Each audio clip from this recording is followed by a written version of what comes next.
with me, MP, TMC, Sushmita Deb. She's also co-in charge, Goa.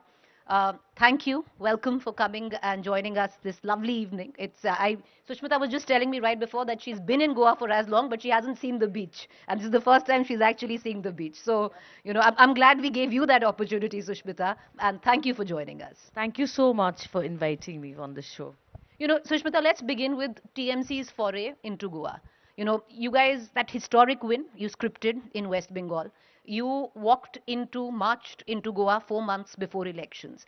It was also at a time, when Meghalaya was happening, where overnight you guys became the principal opposition.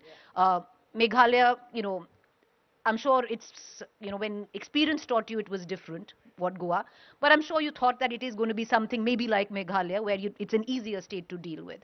Have you, coming in here, is there a reality check for the TMC? Because if ground reports are to go by, if numbers are to go by, then TMC's lot is not looking as good as it should have been, or at least what was perceived 4 months ago when you guys came in here.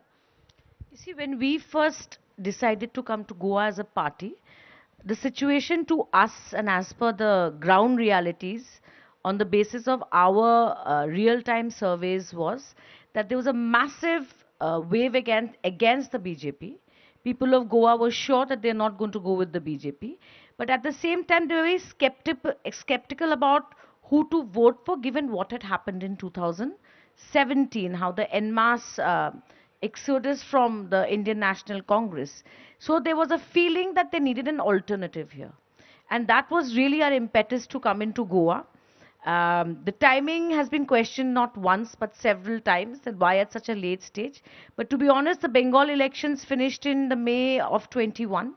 And after that victory, we repositioned ourselves and we picked Goa because our view was that there was a crisis in Goa, political crisis, where there was no alternative, and that was the mood of the people.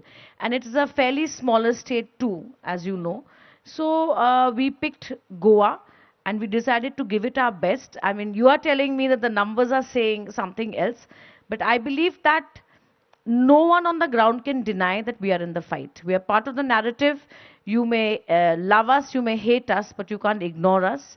And our candidates, I think in 90% of the seats, I wouldn't say 100%, are contending hard, and neither the Congress nor the BJP nor any other party Aam Aadmi Party can ignore the Trinamool Congress candidate and their might on the ground. Well, we definitely cannot ignore the TMC's presence in Goa, because for anyone who's come to Goa in the last 3 months, you only see hoardings of Mamta Banerjee. It's every 10 steps that you go.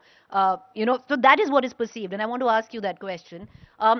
Because of, this massive thrust on advertising, this massive thrust on social media, you are perceived to be the outsider which came with money and is trying to sway an election. And maybe that is why possibly getting rejected. You see, all the people contesting elections are all Goans. Nobody has come from Bengal and taken a ticket in Goa to fight. And the reason that you're calling or that narrative or outsider, it's the BJP's narrative. And the reason they are saying it is because Mamta Banerjee is the chief minister of Bengal and she's decided to come and fight in Goa. That way Narendra Modi was the chief minister of Gujarat and then decided to become the prime minister. So nobody called him an outsider because he comes from a party which had a national base. But I don't think any political party, if they decide to go to any state, can be called an outsider. It is unconstitutional to say it. It is absolutely a communal statement, if I may say so, and it's undemocratic. Mamta Banerjee as a leader has made her position very clear. She will go and fight the BJP where she feels there is no alternative or the alternative is coming across as weak. And we are on record saying we are not in Punjab, we are not in Uttarakhand, we are not in UP. We picked Goa and the reasons are very clear because there was no alternative in the minds of the people.